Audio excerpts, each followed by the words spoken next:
Yes. तो बच्चों आज का कॉन्सेप्ट पहले मैं आपको आज बताऊंगा कि बच्चों डॉल्टन लॉ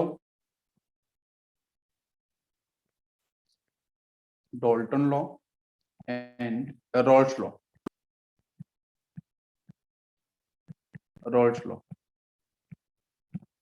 इन दोनों के साथ थोड़ा कंपैरिजन करते हैं। ठीक है, तो बच्चों जो हम डॉल्टन लॉ के बारे में बात करते हैं, तो जो कंपोजिशन है आपकी वेपर्स की एंड बच्चों सॉल्यूशन की। ठीक है, वेपर्स जो वाटर वेपर्स जो भी आपकी बनेंगी वेपर्स एंड बच्चों जो आपका सॉल्यूशन है लिक्विड फेज में, सॉल्यूशन एंड जो वेपर्स होगी इन दोनों के बीच में जो बच्चों इक्विलिब्रियम एग्जिस्ट करेगा। ठीक है, तो वहां पे अगर आपको वेपर प्रेशर निकालना है या फिर मोल फ्रैक्शन निकालना है तो बच्चों हम लोग फॉलो करते हैं डॉल्टन्स लॉ। ठीक है, डॉल्टन्स लॉ हम लोग फॉलो करेंगे। बाकी बच्चों रॉल्स लॉ कहाँ फॉलो करेंगे? रॉल्स लॉ जब बच्चों फॉलो करते हैं तो रॉल्स लॉ में क्या होता है बेटा, वेपर्स का फॉर्मेशन होगा एज वेल एज आपको लिक्विड सॉल्यूशन मिलेगा। तो इन दोनों के साथ तो बच्चों इक्विलिब्रियम एग्जिस्ट करेगा ही, चाहे डॉल्टन लॉ हो चाहे आपका रॉल्स लॉ हो। लेकिन यहाँ जो बच्चों हम लोग जो फॉर्मूले अप्लाई करते हैं वो सॉल्यूशन फेज मतलब लिक्विड फेज। तो लिक्विड फेज के अंदर आपको जो मोल फ्रैक्शंस वगैरह जो भी टर्म्स निकालने होते हैं मैथमेटिकली, तो उसको हम रॉल्स लॉ से फॉलो करते हैं। तो रॉल्स लॉ बेटा कहाँ पे जनरली फॉलो होता है? लिक्विड फेज के अंदर। ठीक है, लिक्विड फेज के अंदर जो भी आपको कॉन्सेप्ट निकालना है मैथमेटिकली। बाकी बच्चों डॉल्टन लॉ कहाँ पे फॉलो करते हैं? वेपर फेज के अंदर। लेकिन इक्विलिब्रियम तो बच्चों कहाँ पे होता है? Vapours as well as solution, इन दोनों के बीच में इक्विलिब्रियम देखने को मिलता है। मतलब जैसे एक आपका कंटेनर है, इसके अंदर बच्चों यहाँ पे कोई सॉल्यूशन मैंने फिल किया है। इस सॉल्यूशन में बच्चों दो कंपोनेंट हैं, एक कंपोनेंट ए है प्लस एक कंपोनेंट आपका बी है। इसको बच्चों नीचे से आपका टेम्परेचर हीट से अप्लाई किया गया, तो यहाँ से क्या होगा बेटा, इसको मैंने क्लोज्ड बीकर कर दिया, क्लोज कंटेनर है। तो यहाँ से क्या होंगे बेटा, यहाँ से आपके इस तरीके से वेपर्स क्रिएट होंगे। तो वेपर्स बेटा क्या करेंगे भाई, यहाँ से जो होगा आप देखो, तो यहाँ से हम बोल सकते हैं कि भाई इवापोरेशन प्रोसेस हो रहा है हीट देने से, इवापोरेशन प्रोसेस आपको देखने को मिलेगा। देन इवापोरेशन जो प्रोसेस आपकी वेपर्स क्रिएट होंगी, देन वेपर्स बच्चों फिर से कंडेंस होंगी, तो यहाँ पे दूसरा प्रोसेस बच्चों क्या होगा, कंडेंसेशन प्रोसेस भी देखने को मिलेगा। तो रेट ऑफ इवापोरेशन और रेट ऑफ कंडेंसेशन ये बच्चों बराबर रेट से कंटिन्यू आपके चल रहे होंगे, तभी यहाँ पे इक्विलिब्रियम आपको एग्जिस्ट कर रहा होगा। मेरी बात समझ में आ रही है? Rate of evaporation rate of condensation दोनों सेम स्पीड से चल रहे होंगे, तो तभी बच्चों यहाँ पे बोल रहे हैं कि भाई इक्विलिब्रियम एग्जिस्ट कर रहा होगा। बेसिक मतलब यही है। ठीक है, लेकिन पेपर फेज में आपको जो भी टर्म्स निकालने तो डॉल्टन लॉ को फॉलो करेंगे। रॉल्स लॉ बेटा निकालना होगा, रॉल्स लॉ कहाँ पे लगाना है? लिक्विड फेज के अंदर। बस सिंपल सा ये स्टेटमेंट है। तो बाकी बच्चों मान के चलो, मैं थोड़ा सा आपको मैथमेटिकली यहाँ पे करता हूँ एक्सप्लेन। जैसे बच्चों मान के चलो एक बीकर इस तरीके से लिया अपन ने, इस बीकर के अंदर यहाँ पे बेटा सॉल्यूशन है। इस सॉल्यूशन के अंदर दो कंपोनेंट हैं, एक कंपोनेंट है आपका ए, एक कंपोनेंट है आपका बी। ठीक है, अच्छा ये आपका सॉल्यूशन और इसको बच्चों हीटअप किया गया। ठीक है, फिर रूम टेम्परेचर पे है, वेपर्स बच्चों क्रिएट हो रही है। अब वेपर्स क्रिएट हो रही है तो बेटा मान लेते हैं कि यहाँ पे ए कंपोनेंट है, इधर बी कंपोनेंट है, देन ए कंपोनेंट, देन आपका B component, then A component. Heat बेटा किया गया, तो आपका यहाँ से क्या करेंगे, ये सरफेस एक्टिविटी होती है बच्चों इवापोरेशन प्रोसेस, इवापोरेशन होगा तो ए भी बच्चों ऊपर की तरफ मूव करेंगे और ऊपर जाके बच्चों यहाँ पे क्या होंगे, ये फिर से एक्युमुलेट हो जाएंगे। ठीक है, ए बी के फॉर्म में, और फिर से बच्चों क्या होगा, मान लो ये ए है, ये बी है, then A, then B, then A B, कुछ इस तरीके से। तो फिर रेट ऑफ कंडेंसेशन फॉलो किया जाएगा, तो फिर से नीचे की तरफ शिफ्ट होंगे। आपको मेरी बात समझ में आ रही होगी? ठीक है, अच्छा अब इन्हीं दोनों प्रोसेस में जो रेट ऑफ इवेपोरेशन है और जो रेट ऑफ कंडेंसेशन है, ये रेट ऑफ इवेपोरेशन और ऊपर बच्चों क्या होगा, रेट ऑफ कंडेंसेशन, इन दोनों के बीच में इक्विलिब्रियम आपको देखने को मिलेगा। तो अगर बच्चों हम यहाँ पे डॉल्टन्स लॉ लगाते हैं, तो अकॉर्डिंग टू डॉल्टन्स लॉ जो आपका वेपर फेज है, ये जो वेपर फेज है, इस वेपर फेज के अंदर बच्चों डॉल्टन्स लॉ लगाने वाले हैं। तो यहाँ पे बेटा मान लिया मैंने कि भाई बाई ए क्या है, ये आपका मोल फ्रैक्शन है और component A in vapour phase. A component का वेपर फेज के अंदर मोल फ्रैक्शन को बच्चों मैंने बाई ए से रिप्रेजेंट किया है, दिस इज बाई ए। इसी तरीके से हम बाई बी भी लिख सकते हैं। बाई बी का बच्चों मतलब क्या होगा भाई, मोल फ्रैक्शन है ये आपका वेपर फेज के अंदर कंपोनेंट बी का। तो रिजल्टेंट अगर मैं by A plus by B को ऐड कर दूं तो आपको पता चलेगा कि भाई by A plus by B that is equal to 1। भाई कोई भी कंपोनेंट की अगर आप मोल फ्रैक्शन को ऐड करते हैं तो भाई उसकी रिजल्टेंट वैल्यू क्या होती है, 1 होती है। तो 1 में इस तरीके लिख सकते हैं। अब आते हैं बच्चों सॉल्यूशन फेज के अंदर। तो सॉल्यूशन फेज में क्या मिलेगा भाई, सॉल्यूशन फेज में तो आपका रॉल्स लॉ अप्लाई होगा, रॉल्स लॉ अप्लाई होगा। अच्छा यहाँ पे कौन सा बेटा मैंने अप्लाई करूंगा, डाल्टन्स लॉ फॉलो करूंगा, ठीक है। अच्छा तो जब रॉल्स लॉ बच्चों अप्लाई होगा तो मैं लिख सकता हूँ यहाँ से मोल फ्रैक्शन कि भाई लिक्विड फेज के अंदर x is a mole fraction of component A component का बटन लिक्विड फेज होगा, ये बटन लिक्विड फेज। जो रिप्रेजेंटेशन है ना उसको ध्यान रखना पड़ेगा आपको। मैं यहाँ पे लिखता हूँ कैपिटल एम, कैपिटल एम का मतलब है मेमोराइज, बिल्कुल इंपॉर्टेंट है। एक्स बी, एक्स बी से सिंबल में बताइए, एक्स बी का मतलब क्या है, ये मोल फ्रैक्शन है कंपोनेंट बी का बच्चों लिक्विड फेज के अंदर। सभी को बात समझ में आ रही है। और इसको अगर बच्चों अपन ऐड कर देते हैं, एक्स प्लस एक्स बी कर देते हैं, ठीक है, तो आपको रिजल्टेंट यहाँ से क्या मिल जाएगा, 1 मिल जाएगा। भाई मोल फ्रैक्शन को ऐड करते हैं तो 1 ही मिलता है, बिल्कुल सही। ये टर्म समझ में आ गया, सभी को क्लियर है, बिल्कुल। इसका बच्चों बात करते हैं फ्रॉम द रॉल्स लॉ। तो रॉल्स लॉ के अकॉर्डिंग बच्चों क्या होगा, प्रेशर, वेपर प्रेशर क्या होगा भाई, P A not pure condition का इनटू आपका मोल फ्रैक्शन, ठीक है, ए कंपोनेंट को लेके। इसी तरीके से बच्चों अगर मैं बात करूं बी को लेके, तो बी कंपोनेंट को लेके भी क्या होगा, वही P B not into X B होगा। अपन अगर मैं टोटल सॉल्यूशन का निकालूं according to Raoult's law, total solution का वेपर प्रेशर क्या होगा, तो आपका P A plus P B. तो पी ए की वैल्यू तो बच्चों मैंने ये लिख दी, इसको अपन पीटी लिख लो या पी एस लिख लो, जो भी है, ठीक है। पी एड या पीटी, ये दो तरीके से आपको लिखा मिलेगा टोटल आपका जो प्रेशर होगा, ठीक है। अच्छा तो यहाँ पे हम लिख सकते हैं बच्चों पी बी नॉट इंटू आपका एक्स बी। बात समझ में आ रही है सभी को, बस ये हो गया बेटा रॉल्स लॉ के अकॉर्डिंग। ये जो लिखा है मैंने, this is according to Raoult's law. अगर बच्चों यहाँ पे हम फ्रॉम डाल्टन लॉ अगर बात करते हैं, तो डाल्टन लॉ के रिस्पेक्ट में बच्चों क्या होगा, तो यहाँ से आपको पता है कि भाई पार्शियल जो प्रेशर होगा according to Dalton law, this is the mole fraction into total pressure, total pressure, ठीक है। ये मैंने पहले ही आपको बताया था, ठीक है। तो यहाँ पे अगर हम अकॉर्डिंग टू डाल्टन्स लॉ अगर हम फॉलो करते हैं, तो डाल्टन्स लॉ के रिस्पेक्ट में जो पार्शियल प्रेशर आता है वो आपका मोल फ्रैक्शन इनटू टोटल प्रेशर आपको फॉलो करना पड़ेगा।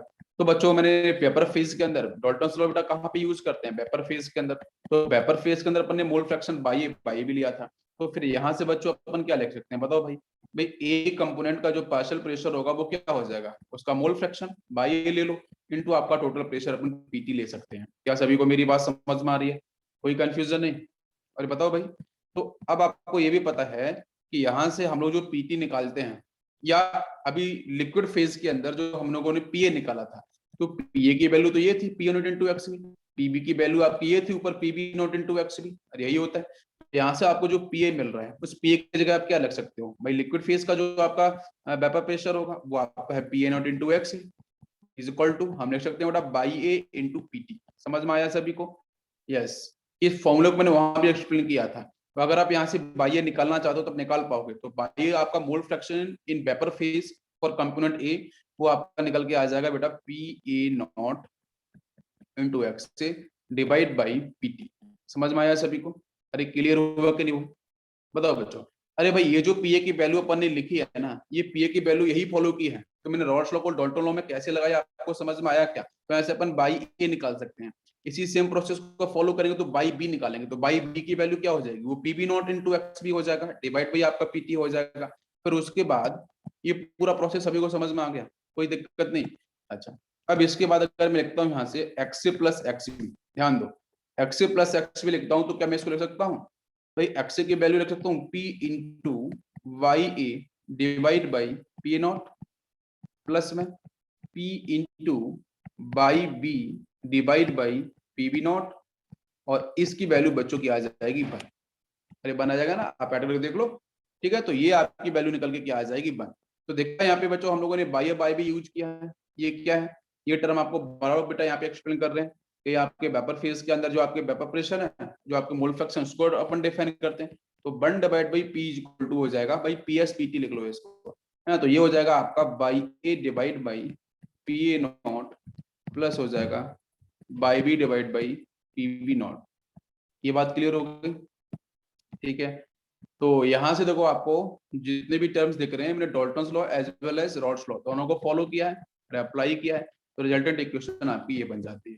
तो आपको क्या करना है, कॉन्सेप्ट्स को बिल्कुल अच्छे से दिमाग में बिठाना है, ठीक है, किस तरीके से अपन ने वैल्यूज को अप्लाई किया है।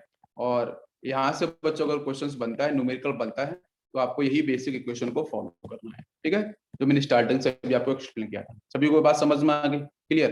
तो अगर बच्चों क्वेश्चन आता है कि टोटल प्रेशर निकालना है, ठीक है, अगर आपको टोटल प्रेशर निकालना होगा कि भाई लिक्विड फेज के अंदर मोल फ्रैक्शन दे रखे हैं, तो कैसे निकाला जाए?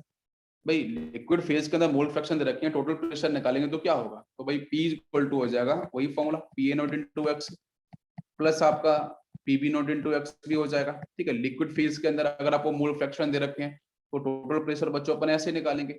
अगर बेटा क्वेश्चन में आपको कैलकुलेट करना है टोटल प्रेशर और जो मोल फ्रैक्शन है वो वेपर फेज में दे रखे हो, तो फिर कैसे निकालना होगा?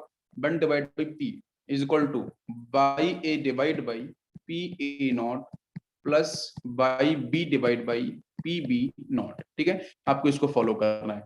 तो वेपर फेज में दे रखे हैं मोल फ्रैक्शन, तो टोटल प्रेशर बच्चों यहाँ से इस तरीके से निकालेंगे, ठीक है। ये टोटल प्रेशर की वैल्यू है।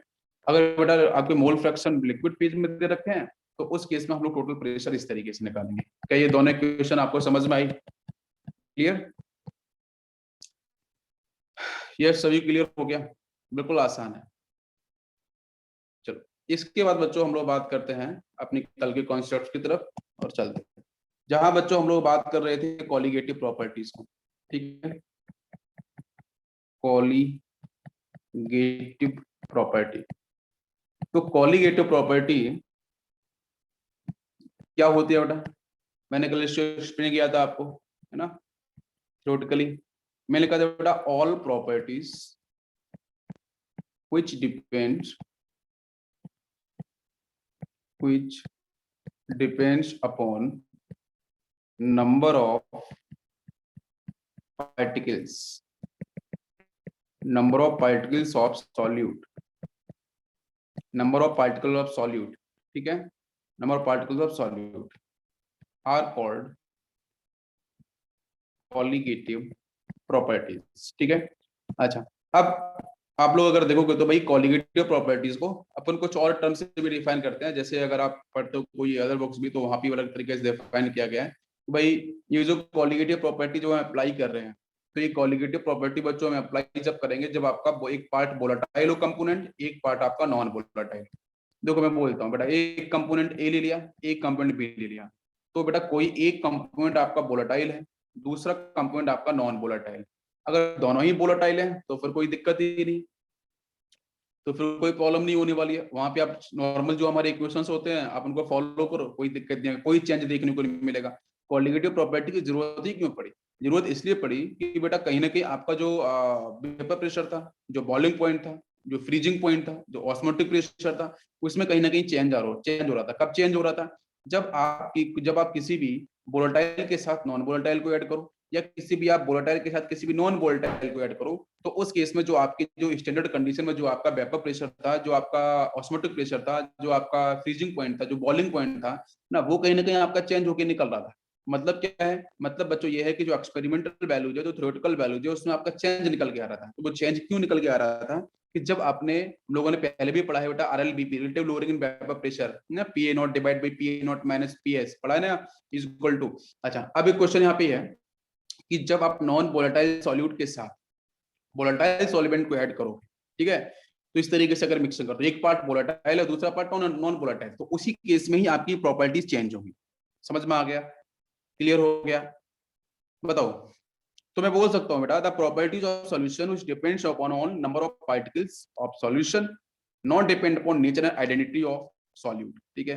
तो जो भी आपको मैं बोल रहा हूँ वो आपका नेचर क्या है, आइडेंटिटी क्या है सॉल्यूट का, उस पर डिपेंड नहीं करेगा, वो सिर्फ डिपेंड करेगा नंबर्स पे डिपेंड करेगा, ठीक है। अब नंबर तो समझ में आ गया भाई, नंबर्स किस तरीके से डिफाइन किया जाएगा, क्या होगा, इन सब पे हम लोग करेंगे डिस्कशन। पहले यहाँ तक बात समझ में आ गई सभी को? थ्योरी वाला सेक्शन है, मैं थ्योरी आपको बता रहा हूँ, ये आपको थोड़ा ध्यान रखना पड़ेगा, ठीक है। यस, इसमें बहुत जगह ऐसे भी डिफाइन कर देते हैं बेटा कि कॉलिगेटिव प्रॉपर्टीज कुछ ऐसी प्रॉपर्टीज होती हैं जो डिपेंड करती हैं relative number of solute and solvent पे, ठीक है। रिलेटिव नंबर, वहां भी नंबर यूज है, relative number of solute and solvent particles पे डिपेंड करती हैं, ठीक है। इस तरीके से वो नेचर पे डिपेंड नहीं करती हैं, आइडेंटिटी पे डिपेंड नहीं करती हैं, सिर्फ नंबर्स पे डिपेंड करती हैं। अभी बात सभी को समझ में आ गई, क्लियर? तो कॉलिगेटिव प्रॉपर्टी बेटा कौन कौन से फैक्टर्स पे डिपेंड करती है वो मैंने आपको बता दिया। सभी को समझ में आ गया? कोई कंफ्यूजन? अब कौन कौन से टाइप्स होते हैं? तो टाइप्स बच्चों मैंने कल आपको बताए थे। सबसे पहला टाइप होता है आपका relative lowering in vapour pressure, जिसको बोलते हैं RLBP। सेकंड बच्चों होता है आपका elevation in boiling point, boiling point में चेंज होना। थर्ड बच्चों हम बात करते हैं इसके बाद, थर्ड टाइप होता है डिप्रेशन इन फ्रीजिंग पॉइंट। और फोर्थ होता है आपका osmotic pressure. Fourth one is osmotic pressure, ठीक है, ऑस्मोटिक प्रेशर। तो टोटल आपको 4 पढ़नी है, ठीक है, चारों आपको कॉलिगेटिव प्रॉपर्टी पढ़नी है। तो कॉलिगेटिव प्रॉपर्टी बच्चों किस पे डिपेंड करती है? नंबर्स पे, ठीक है, उनकी आइडेंटिटी पे या फिर नेचर वगैरह पे डिपेंड नहीं करती है। गुड, नेक्स्ट बात करते हैं बच्चों यहाँ से। अब जो आपका एलिवेशन एंड बॉइलिंग पॉइंट है उसको हम डेल्टा टीबी से डिफाइन करते हैं, ठीक है, डेल्टा टीबी कुछ इस तरीके से जो चेंज होगा। एलिवेशन आपका डिप्रेशन एंड फ्रीजिंग पॉइंट होगा उसको हम डेल्टा टीएफ से डिफाइन करते हैं जो चेंज होगा। अब बाकी बच्चों जो ऑस्मोटिक प्रेशर है उसके लिए हम लोग बेटा पाई यूज करते हैं इस तरीके से, ठीक है, ऑस्मोटिक प्रेशर के लिए। बाकी RLBP आपका कोई दिक्कत नहीं। तो बच्चों एक नोट लेते हैं और देखते हैं first point, only vapour pressure, boiling point, इसको अपन टीबी बोलेंगे, TB is the boiling point, और डेल्टा टीबी लिख दिया तो वो एलिवेशन इन बॉइलिंग पॉइंट हो जाएगा जो चेंज की बात करेंगे। नेक्स्ट बच्चों फ्रीजिंग पॉइंट, इसको अपन TF से डिफाइन करेंगे, ठीक है, डेल्टा TF लिखा तो आपका डिप्रेशन इन फ्रीजिंग पॉइंट हो जाएगा, ठीक है। तो only vapour pressure, boiling point and freezing point, ठीक है, आर नॉट कॉलिगेटिव प्रॉपर्टी। अगर बच्चों क्वेश्चन में सिर्फ बोलता है कि भाई वेपर प्रेशर क्या कॉलिगेटिव प्रॉपर्टी है, क्या आपका बॉइलिंग पॉइंट कॉलिगेटिव प्रॉपर्टी है, क्या फ्रीजिंग पॉइंट कॉलिगेटिव प्रॉपर्टी है, तो ये आपकी कॉलिगेटिव प्रॉपर्टीज नहीं होते हैं। लेकिन अगर आपको ये बोलता है बेटा कि relative lowering in vapour pressure का कॉलिगेटिव प्रॉपर्टी है, बिल्कुल जो चेंज होगा वही कॉलिगेटिव प्रॉपर्टी पे आएगा। क्या बच्चों में क्वेश्चन बोलूं कि भाई delta TV elevation in boiling point क्या कॉलिगेटिव प्रॉपर्टी होगा, बिल्कुल होगा। क्या बच्चों क्वेश्चन के अंदर बोला गया कि भाई डेल्टा टी है क्या आपका डिफरेंशियल फ्रीजिंग पॉइंट आपका कॉलिगेटिव प्रॉपर्टी होगा, बिल्कुल होगा। क्या ये बात सबको समझ में आई? First point is clear. Second point देते हैं, all colligative property are applicable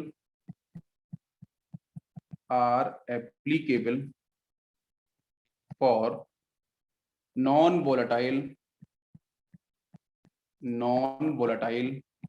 solute, non volatile solute, ठीक है बेटा। तो मैंने लिखा है कि भाई जितनी भी आपकी कॉलिगेटिव प्रॉपर्टी, हमने 3 प्रॉपर्टीज पढ़ी है अभी, ठीक है, उनको तीनों का समझ में आपको पहली कौन सी बेटा? RLBP, delta TV, delta TF, ठीक है, पहले उस पर बात कर रहे हैं। आपका जो ऑस्मोटिक प्रेशर है वो अलग कॉन्सेप्ट है, ठीक है, osmotic pressure totally different concept, उसको हम बाद में पढ़ेंगे, पहले इन 3 को पढ़ते हैं एक साथ। All colligative properties are applicable for non volatile solute. अगर बच्चों सॉल्यूट आपका नॉन वोलेटाइल है तो उस केस में अगर मैं उसके प्रेशर की बात करूं प्योर स्टेट के अंदर, तो बच्चों उसकी वैल्यू क्या होगी? 0 होगी। समझ में आ रहा है? अरे क्लियर? या फिर बच्चों क्वेश्चन के अंदर आपसे बोला जाए कि बेटा क्वेश्चन में आपका लिखा है डाइल्यूट सॉल्यूशन, डाइल्यूट सॉल्यूशन ऐसा कुछ लिखा हुआ है, तो उस केस में भी आपकी जो सारी की सारी कॉलिगेटिव प्रॉपर्टीज क्या होंगी? बिल्कुल अप्लाई होंगी। बात समझ में आ रही है? भाई डाइल्यूट सॉल्यूशन का मतलब क्या? भाई वहां पे सॉल्वेंट की प्रेजेंस बहुत ज्यादा है, सॉल्यूट का प्रेजेंस ना के बराबर है, निग्लिजिबल है, बिल्कुल स्मॉल है, ठीक है। अगर स्मॉल है तो मतलब उसकी वैल्यू बेटा लगभग टेंस टू 0 हो जाएगी, पी नॉट टेंस टू 0। आपको मेरी बात समझ में आ रही होगी? तो मतलब वहां पे सॉल्वेंट ही डोमिनेट कर रहा है मेरी बात। तो मैं सिंपली ये बोल सकता हूँ कॉलिगेटिव प्रॉपर्टी ऐसे सॉल्यूशन में अप्लाई होगा जहां पे बच्चों जो सॉल्वेंट होगा, यहाँ पे सॉल्वेंट होगा उसके जो नंबर्स हैं वो डोमिनेट करेंगे। यहाँ पे सॉल्वेंट डोमिनेट करेगा, वहां पे कॉलिगेटिव प्रॉपर्टी अपन अप्लाई कर सकते हैं। और सॉल्वेंट डोमिनेट करने का मतलब यही है कि या तो सॉल्यूट आपका नॉन वोलेटाइल है या फिर बच्चों सॉल्यूट आपका ना के बराबर उसमें डाला गया है। क्या आपको मेरी बात समझ में आ रही है? It is clear, perfect. Colligative property कहाँ पे अप्लाई कर रही है, कहाँ पे नहीं कर रही है, बताओ भाई, सभी को समझ में आया? बिल्कुल सही। नेक्स्ट पॉइंट, थर्ड पॉइंट लेते हैं बेटा। Third point, Rawls law is applicable, Raoult's law is applicable for all concentration of ideal solution। Ideal solution के किसी भी टाइप का बेटा कॉन्सेंट्रेशन हो, बट कीप इन माइंड कि बेटा ideal solution is important. Ideal solution का कोई सा भी कैटेगरी हो, आप रॉल्स लॉ वहां पे पूरी तरीके से परफेक्टली अप्लाई कर सकते हो, कोई दिक्कत नहीं है, ठीक है। इस बात को भी ध्यान रखना है। तो अपन चलते हैं बच्चों फर्स्ट पॉइंट की तरफ, RLBP, relative lowering in vapour pressure, ठीक है, क्या होता है। तो इसको मैं थोड़ा स्टेट करता हूँ, ठीक है, आप इस बात को समझेंगे ध्यान से। RLBP, relative lowering in vapor pressure, when, बेटा याद है बात, समझ में आ रही है सभी को, बताओ जब सभी लोग। when non volatile solute is mixed in pure solvent, then vapor pressure of pure solvent decreases. This decreasing या जो भी डिक्रीज होगा in decreasement in vapor pressure relative to initial vapor pressure is known as RLBP, relative lowering in vapor pressure। तो बच्चों अपन एक बार statement देखते हैं फिर से। When non-volatile solute is mixed with pure solvent, pure solvent बच्चों यहाँ पे कैसा है, volatile है, then vapor pressure of pure solvent decreases। This decreasing in vapor pressure, ठीक है, relative to initial pressure is known as RLBP। इसको अपन पहले भी पढ़े थे, बट बच्चों इसका रीजन क्या है। रीजन भी मैंने आपको बताया था कि बच्चों जो हम नॉन वोलेटाइल सॉल्यूट को अपन ऐड करेंगे तो जो सरफेस पे, because evaporation is a superficial activity, evaporation होगा बच्चों, ठीक है, वोलेटाइल जो आपका सॉल्वेंट है तो वेपर्स बनेगी। जब आपको पता है कि भाई जो बीकर है उस बीकर में नीचे तो आपका सॉल्वेंट वाला पार्ट है और जो आपका नॉन वोलेटाइल सॉल्यूट है बेटा वो सरफेस पे आके इकट्ठा हो गया, तो कहीं ना कहीं सरफेस बच्चों क्या हो गया, क्लोज्ड हो गया ना, कवरअप हो गया ना। तो उसकी वजह से आपको जो सरफेशियल एक्टिविटी होनी चाहिए थी बिकॉज ऑफ हीट, आप नीचे से टेम्परेचर सप्लाई करो तो वो कहीं ना कहीं आपकी हिंडर्ड होगी, वो आपकी कहीं ना कहीं स्लो रेट से हो जाएगी। तो इसका मतलब वेपर प्रेशर बच्चों क्या हो जाएगा, डिक्रीज। तो आपको रीजन भी ध्यान रखना है कि भाई जो relative lowering and vapour pressure, relative का मतलब क्या होता है, किसी के रिस्पेक्ट में। हम रिलेटिव वेलोसिटी पढ़ते हैं रिलेटिव टर्म पढ़ते हैं बहुत जगह। तो रिलेटिव का मतलब क्या है भाई, किसी के रिस्पेक्ट में। क्वेश्चंस आप लोग करते हो बहुत बार, आपकी क्वेश्चंस आते हैं कि भाई एक ट्रेन जा रही है इतनी स्पीड से, एक आदमी खड़ा हुआ है बीच में, वो जो ट्रेन है वो कितनी स्पीड से मूव कर रही है। एक ट्रेन आपकी लेफ्ट टू राइट जा रही है, राइट टू लेफ्ट आ रही है, भाई बीच में एक आदमी ट्रेन में बैठा हुआ है, उसके रिस्पेक्ट में उसकी स्पीड कितनी होगी, या खुद जिस ट्रेन में बैठा उसकी स्पीड कितनी। तो रिलेटिव वहां पे बात करते हैं, रिलेटिव मोशन के बारे में बात करते हैं।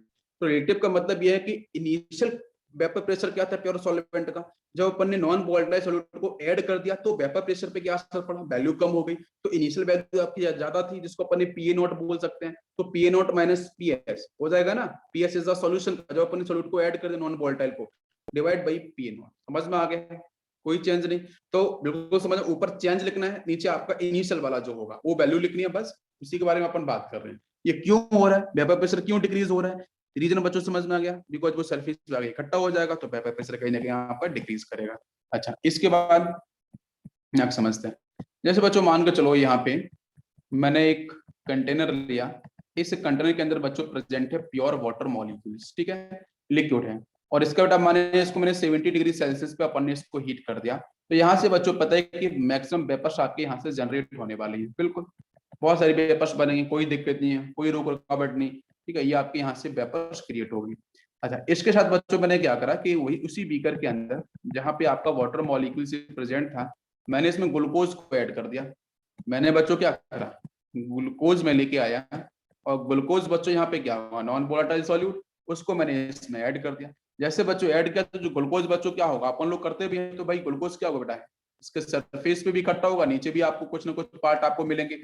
मेरी बात समझ में आ रही है। तो जिसकी वजह से बेटा क्या होगा कि यहाँ पे जो इवेपोरेशन का जो रेट था, जो आपका वेपोरेशन का जो रेट था वो कहीं ना कहीं डिक्रीज हो जाएगा। अरे बात समझ में आ रही है। तो बच्चों मैं बोलूँ कि भाई जो वेपर प्रेशर होगा वो आपका जो पीबी नॉट है उसकी वैल्यू अधिक किससे, पीएस से। अब ये बात समझ में आ रही है सभी को, बताओ भाई।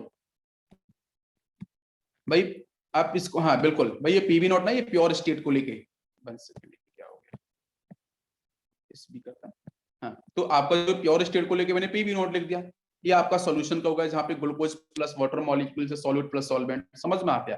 तो बच्चों अगर मैं इसको डायरेक्ट लिखूं तो आपको समझ में आ जाएगा कि बच्चों PV not minus P S divide by, फॉर्मूले को बेटा रट्टा मत मारना, फॉर्मूले को रट्टा मारोगे तो गलती हो जाएगी। बहुत जगह आपको क्वेश्चंस के अंदर PV not P A not भी दे सकता है, ठीक है भाई। वो क्या कर सकता है, सॉल्वेंट को ए कंपोनेंट मान ले, सॉल्वेंट को ए कंपोनेंट मान ले, वैसे भी कर सकता है P not minus P H divide by P not is equal to RLVP. तो relative lowering in vapour pressure बच्चों क्या हुआ, क्या सभी को समझ में आया? तो चेंज वो ऊपर लिखना है, ठीक है, बड़ी वैल्यू माइनस छोटी वैल्यू इक्वल टू चेंज निकल के आता है, और इनिशियल जो है उसको नीचे लिखना है, आपको आरएलबीपी मिल जाएगा। अगर बच्चों क्वेश्चन में वो ये बोलता है कि बेटा सिर्फ आपको लोअरिंग निकालनी है, आपको सिर्फ क्वेश्चन में रिलेटिव वर्ड ना यूज करके वो लोअरिंग इन वेपर प्रेशर पूछता है, तो लोअरिंग इन वेपर प्रेशर क्या होगा, तो उसकी वैल्यू बच्चों हो जाएगी PB not minus P S, PB not minus P S, ठीक है। तो ये वैल्यू बच्चों एक्सप्लेन करेगी आपकी लोअरिंग इन वेपर प्रेशर को, लोअरिंग इन वेपर प्रेशर, ठीक है। लोअरिंग का मतलब है चेंज कितना हुआ है, और रिलेटिव पूछता है तो फिर आपको ये रेशियो निकालना पड़ेगा कि दोनों बातें कंफर्म हो रही है कि नहीं हो रही हैं। भाई किसी भी चीज में चेंज कैसे निकालते हैं, किसी भी चीज का रिलेटिव चेंज कैसे निकालते हैं, सिंपल सी बात है, ये जो मैथमेटिक्स हम लोग बचपन से करते आए। चलो तो यहाँ पे रॉल्स लॉ अप्लाई करते हैं फटाफट से, रॉल्स लॉ के अकॉर्डिंग। तो बच्चों आपका पी एस इक्वल टू हो गया P A not into X plus P B not into X B, जहां बच्चों मैंने माना कि सपोज जो ए है वो आपका नॉन वोलेटाइल है, नॉन वोलेटाइल सॉल्यूट, ठीक है। तो आपको पता है कि उससे वेपर्स बनने वाली नहीं है, ये टर्म बच्चों कैंसिल होकर जीरो हो जाएगा। तो सिर्फ जो आपका पी एस बचेगा वो बचेगा P B not into X B. इसको हम लोग पहले भी पढ़ चुके हैं, एक्स को पहले भी मैंने एक्सप्लेन किया था आपको, इसको बेटा क्वेश्चन नंबर फर्स्ट। तो फिर यहाँ से आप लिख सकते हैं P S divide by P B not is equal to X B, और एक्स बी का मतलब बेटा 1 माइनस एक्स से अपन लिख सकते हैं, ठीक है।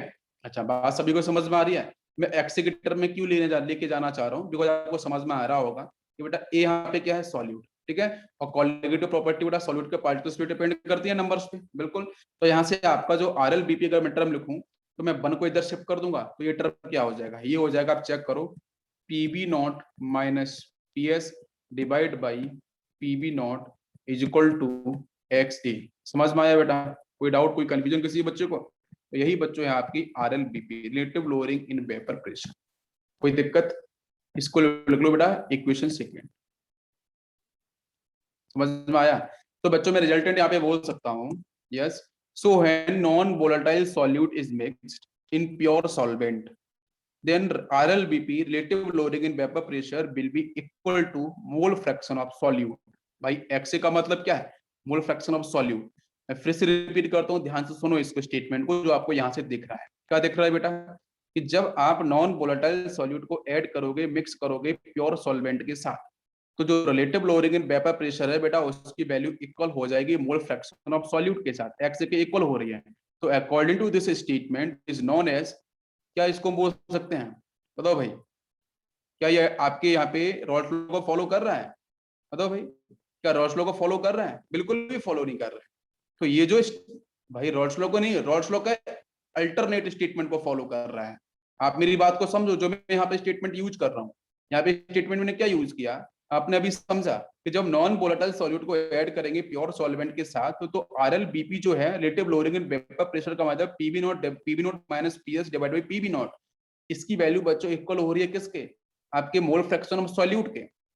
तो इस ये जो स्टेटमेंट है ये आपका रॉल्स लॉ को तो फॉलो कर रहा है, बट रॉल्स लॉ का ना अल्टरनेटिव स्टेटमेंट है, उसका उल्टा स्टेटमेंट है, ठीक है, अल्टरनेटिव स्टेटमेंट है। ये भी इंपॉर्टेंट पॉइंट है, प्रीवियस ईयर में स्टेटमेंट वाइज पूछा गया है। तो अब बच्चों बात करते हैं फॉर न्यूमेरिकल्स, फॉर न्यूमेरिकल्स। तो अगर न्यूमेरिकल्स के बच्चों बात करते हैं तो आप बिल्कुल फॉलो करो, PB not minus P S divide by PV not pure state का इक्वल टू एक्स। एक्स को बेटा लिख सकते हैं अपन N E divide by N A plus N B, ठीक है। बस इसको फॉलो कर रहा है, आंसर आपकी सॉल्व होगी। न्यूमेरिकल हम लोग बाद में करेंगे, इस बात को ध्यान रखना, न्यूमेरिकल बाद में करने वाले हैं, ठीक है। अभी हम लोग इन सब बातों पे एक साथ बात करेंगे। अच्छा तो मैं इसको ऐसे भी लिख सकता हूँ ना कि भाई PB not divide by P B not minus P S is equal to, ऊपर हो जाएगा N A plus N B divide by N A, जरा एन ए सब डिवाइड कैंसिल हो जाएगा इधर से, तो रिजल्ट बच्चों यहाँ से क्या मिल जाएगा, ये वाली वैल्यू क्या हो जाएगी, ये हो जाएगी 1 plus N B divide by N A. इसको ऐसे लिख सकते हैं, अरे बताओ भाई।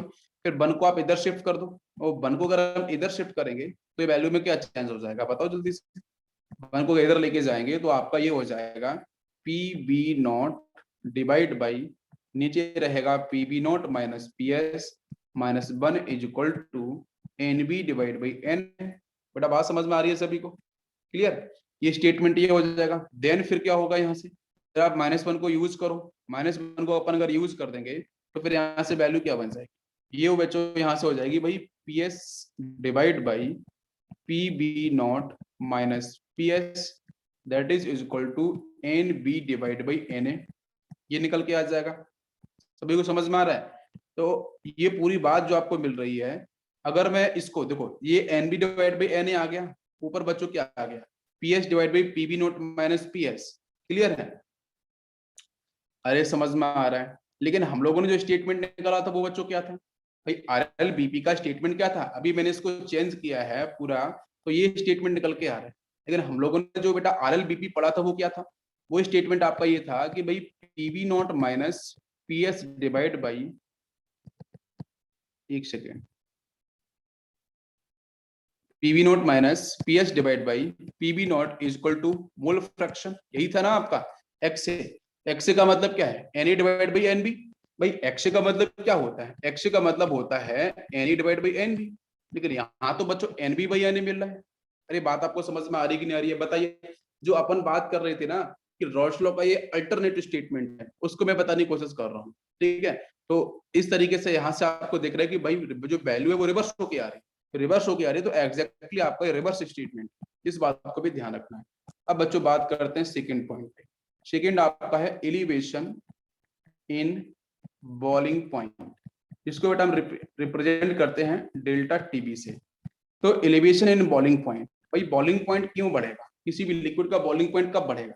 देखो डेल्टा टीबी का मतलब है एलिवेशन इन बॉइलिंग पॉइंट। अगर बेटा सिर्फ वो टीबी बोलते हैं तो टीबी का मतलब सिर्फ होगा बॉइलिंग पॉइंट, है ना, इस बात को ध्यान रखना। तो मैं यहाँ पे रिप्रेजेंट करता हूँ कि भाई the temperature at which vapour pressure of any liquid will be equal to vapor pressure of atmospheric pressure, vapor pressure of atmospheric pressure। और बच्चों एटमॉस्फेरिक प्रेशर की बात करते हैं तो आप जरा मुझे बताओ कि भाई एटमॉस्फेरिक प्रेशर के अंदर जो आपकी वैल्यू होगी 1 atm में कितने आपके क्या इसकी यूनिट होती है। तो आप बोल सकते हो कि सर 1 atm जो होगा that is equal to 760 mm of mercury, या फिर आप बोल सकते हो 760 टॉर भी आता है ना, टॉर के साथ भी रिप्रेजेंट किया जाता है। तो 1 atm इक्वल टू बोल सकते हैं कि भाई 760 क्या हो गया, टॉर हो गया, ठीक है। ये सब आपको ध्यान रखना पड़ेगा। तो मैंने बच्चों क्या बोला है कि भाई यहाँ पे जो स्टेटमेंट क्या है कि the temperature boiling point, the temperature at which vapour pressure of any liquid will be equal to vapour pressure of atmospheric pressure. Atmospheric pressure is the key point. जब आप किसी भी चीज को आप हीट करते हो, मैं सिंपल सा बोलूं कि बच्चों आपने पानी को हीट किया, आपने किसी भी कंटेनर के अंदर आपने किसी चीज को हीट अप कर रहे हो, किसी लिक्विड को हीट कर रहे हो, तो वो लिक्विड का बॉइलिंग पॉइंट क्या होगा, कैसे डिसाइड किया जाएगा। तो उस लिक्विड का बॉइलिंग पॉइंट बच्चों वो होगा जब आप ये चेक करना उस लिक्विड को हीट किया, तो हीट करने से वेपर्स क्रिएट होंगी, तो जो वेपर्स क्रिएट होंगे उसका जो वेपर प्रेशर, मतलब जो वेपर प्रेशर अपन ने मेजर किया था ना, आप उसको ऐसे भी समझो कि उससे जो वेपर प्रेशर क्रिएट हो रहा है, अगर उसका जो वेपर प्रेशर उस लिक्विड का, उसका वेपर प्रेशर बच्चों इक्वल हो जाता है 1 atm के या एटमॉस्फेरिक प्रेशर के जैसे इक्वल हो जाएगा। और जिस टेम्परेचर पे होगा, जिस टेम्परेचर पे इक्वल हो जाएगा उस vapour pressure is equal to atmospheric pressure, तो वही टेम्परेचर बच्चों क्या होगा, boiling point for that particular liquid. क्या समझ में आया, क्लियर। तो अपन किसी भी लिक्विड का बॉइलिंग पॉइंट डिफाइन कर सकते हैं, बिल्कुल डिफाइन कर सकते हैं। एटमॉस्फेरिक प्रेशर के बराबर वेपर प्रेशर कर दो उस लिक्विड का, और जिस टेम्परेचर पे होगा वही टेम्परेचर बच्चों क्या हो जाएगा, उसका बॉइलिंग पॉइंट, खत्म कहानी। समझ में आ गया होगा, बिल्कुल क्लियर एकदम। अब ध्यान दो, अब बच्चों यहाँ पे ना ग्राफ अपन देखते हैं। यहाँ पे मैंने टी लिया है टेम्परेचर, यहाँ मैंने वेपर प्रेशर लिया है। तो अब देखो बेटा मैंने यहाँ पे स्टेटमेंट लिया भाई कि भाई मान के चलो ये आपका 1 atm, ये आपका एटमॉस्फेयर प्रेशर है 1 atm यहाँ पे। तो भाई जो भी ग्राफ है जो लिक्विड है वो आपका यहाँ से ऑरिजिन से यहाँ से स्टार्ट होगा। भाई इनिशियली तो कुछ ना कुछ वेपर प्रेशर मिलता ही है, तो वो यहाँ से स्टार्ट होगा और यहाँ से बच्चों स्टार्ट होने के बाद कहाँ पे जाएगा, आप मान के चलो बेटा कि इसने यहाँ से स्टार्ट किया और ये ग्राफ को जाके यहाँ पे इसने कट किया और इस पॉइंट पर अगर इसने कट किया तो जहाँ पे जो टेम्परेचर आपका डिफाइन किया जाएगा यही टेम्परेचर बच्चों क्या होगा, बॉइलिंग पॉइंट। अब समझ में आया। और यही बेटा मान लेते हैं सपोज यहाँ पे वाटर मॉलिक्यूल है, आप मान लो कोई भी सॉल्वेंट, कोई दिक्कत नहीं। और वाटर मॉलिक्यूल का जो बच्चों टीबी का मतलब क्या है, बॉइलिंग पॉइंट, वो 100 डिग्री सेल्सियस होता है। इन केल्विन 273 को ऐड कर दो इसके साथ तो 373 केल्विन आपको देखने को मिल जाएगा, कोई दिक्कत नहीं। सभी को समझ में आया, क्लियर। तो वेपर प्रेशर की वैल्यू बच्चों 1 atm के जैसे इक्वल हो जाएगी, 1 atm के जैसे इक्वल हो जाएगी। हम फटाक से बोलेंगे कि भाई जिस टेम्परेचर पे हो जाएगा वही इसका बॉइलिंग पॉइंट होगा। बिल्कुल सही, ग्राफ से समझ में आ गया। अच्छा अब बात करते हैं बेटा इसमें चेंज को लेकर। यस, अब हमने क्या किया कि when non volatile solute is mixed, बेटा नॉन, अभी हमने सॉल्वेंट को लेके बात करी थी, ठीक है। अब मैंने नॉन वोलेटाइल सॉल्यूट को बेटा सॉल्वेंट में ऐड कर दिया, मिक्स कर दिया, तो उस समय जो वेपर प्रेशर होगा, then vapour pressure is decreased, vapour pressure is decrease. So भाई वेपर प्रेशर तो पढ़ चुके हैं, वो डिक्रीज हुआ था, तो बॉइलिंग पॉइंट बच्चों क्या होगा, सो boiling point will increase, boiling point जो होगा वो बढ़ जाए, boiling point increase, this increase in boiling point at temperature is known as delta TB, इसी को अपन बोलते हैं डेल्टा टीबी। तभी तो बच्चे बोलते हैं elevation in boiling point, boiling point बढ़ गया। बॉइलिंग पॉइंट क्यों बढ़ गया, जब आपने नॉन वोलेटाइल सॉल्यूट को बच्चों ऐड किया है। आपको मैं एग्जांपल देता हूं, आपने ये काम किया होगा घर में जरूर। बच्चों प्योर वाटर मॉलिक्यूल है, पानी है, आप उसे हीट करना और मेजर करना टेम्परेचर, इंडक्शन वगैरह आप यूज करते हो आपको देखना, तो आप टेम्परेचर मेजर करना उसका, तो वो कम टेम्परेचर पे ही बॉयल हो जाएगा। आप उसके साथ ना कुछ ग्लूकोज, शुगर, सॉल्ट, व्हाटएवर जो भी आपको मिक्स करना है आप उसे मिक्स कर देना एक बार, फिर हीट करके देखना, फिर वेपर प्रेशर बना के देखना, तो आपको वही वेपर प्रेशर आपको क्रिएट करना है, तो आपको बॉइलिंग पॉइंट जो आपको टेम्परेचर बढ़ाना पड़ेगा। ये बात समझ में आती है। घर में खाना कुक करते हैं टेम्परेचर आपको अधिक देना पड़ता है, बिकॉज वो पानी जो है ना सॉल्वेंट, उसके साथ बहुत सारी इम्प्योरिटीज, मतलब जो भी चीज आप मिक्स करना चाहते हो सॉल्यूट के फेज में, जो भी वेजिटेबल्स आप मिक्स करना चाहते हो, ऑल आर इम्प्योरिटीज, तो उन सबको आप मिक्स कर रहे हो, वो आपकी नॉन वोलेटाइल है, तो कहीं ना कहीं टेम्परेचर विल इंक्रीज, तो आपको टेम्परेचर अधिक देना पड़ेगा। इसलिए भाई प्योर सॉल्वेंट का टेम्परेचर था कुछ समथिंग 100 डिग्री सेल्सियस, आपने कुछ इम्प्योरिटीज मिक्स कर दी आपकी नॉन वोलेटाइल सॉल्यूट की, तो उस केस में आपका टेम्परेचर 100 से ऊपर चला जाएगा, 102, 105 या 110 व्हाटएवर 130 कुछ इस तरीके से शिफ्ट हो जाएगा। समझ में आ गया, बिल्कुल क्लियर सभी को। यस, अब बात करते हैं कि भाई साहब इसका ग्राफ कैसे बनेगा। ग्राफ इंपॉर्टेंट है, ध्यान देते हैं। तो बच्चों अपन ने यहाँ पे लिया वेपर प्रेशर बाय एक्सिस पे, और यहाँ बच्चों अपन ने लिया टेम्परेचर, है ना, ध्यान देना, सभी को समझ में आ जाएगा एक बार में। This is temperature. बच्चों बहुत ही छोटे छोटे से कॉन्सेप्ट है, कुछ डिफिकल्ट नहीं है इसमें। मैंने बच्चों सपोज मान के मैंने ले लिया कि भाई ये आपका 1 atm है, 1 atm तो लेना पड़ेगा, कुछ डिफरेंस प्रेशर, ठीक। मैंने बच्चों हीट किया, प्योर स्टेट में पानी था, तो क्या होगा, ये यहाँ से स्टार्ट हुआ कुछ इस तरीके से शिफ्ट होगा, कोई दिक्कत नहीं। सर इसका जो टेम्परेचर नीचे टी डिफाइन हो जाएगा, ये मान लो बेटा टीबी, ठीक है। जो आपका वाटर मॉलिक्यूल है, मान लो मैंने वाटर मॉलिक्यूल प्योर सॉल्वेंट था, उसका बच्चों आपका ये बॉइलिंग पॉइंट था, बिल्कुल सही, कोई दिक्कत नहीं, समझ में आ रहा होगा बिल्कुल। अब बच्चों मैंने क्या किया, पानी के साथ मैंने ग्लूकोज को ऐड कर दिया, पानी के साथ मैंने ग्लूकोज को ऐड किया।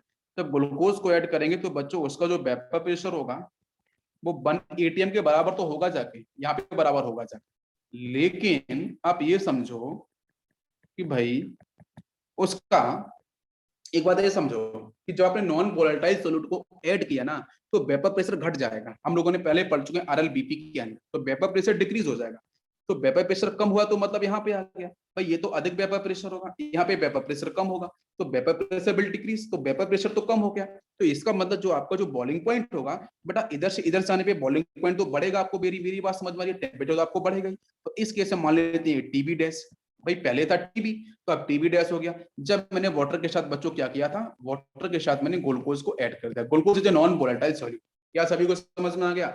बस अब निकालो चेंज, तो चेंज बच्चों क्या होगा, यहां से लेके यहां तक ये जो आपको चेंज मिल रहा है टीबी और टीबी डैश, तो यही जो बच्चों चेंज होगा, यही चेंज अगर आप मैं बात करूं तो टीबी और टीबी डैश में से कौन सी वैल्यू बड़ी होगी, हालांकि इसको मैं डेल्टा टीबी बोल सकता हूं, लेकिन जो बेटा अगर मैं पूछूं कि भाई टीबी और टीबी डैश में से कौन सी वैल्यू बड़ी होगी, तो बिल्कुल बेटा TB dash is greater as compare to TB. क्या समझ में आया? तो बड़ी वैल्यू में से छोटी वैल्यू को माइनस कर दोगे तो बच्चों डेल्टा टीबी की वैल्यू निकल के आ जाएगी। क्या सभी को समझ में आया? यही बच्चों बेसिक ग्राफ है। क्लियर? कोई डाउट? बिल्कुल भी नहीं। अरे बताओ भाई, कुछ पूछना है किसी बच्चों को यहाँ तक? बिल्कुल आसान सा है।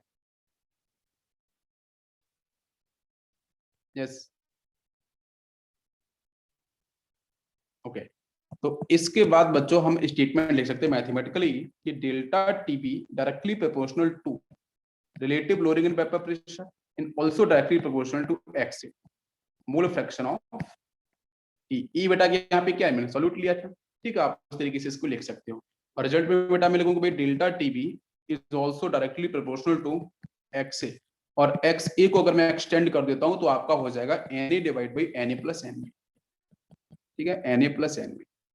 ठीक है, ये भी डायरेक्टली प्रोपोर्शनल। इस तरीके से अगर बच्चों क्वेश्चन में दिया जाता है वेरी डाइल्यूट, अगर क्वेश्चन में लिखा गया कि भाई सॉल्यूशन जो है ना वो वेरी डाइल्यूट है, वेरी डाइल्यूट सॉल्यूशन, अगर वेरी डाइल्यूट सॉल्यूशन है तो इसका मतलब क्या है कि भाई उसमें सॉल्वेंट बहुत अधिक है, सॉल्यूट ना के बराबर है।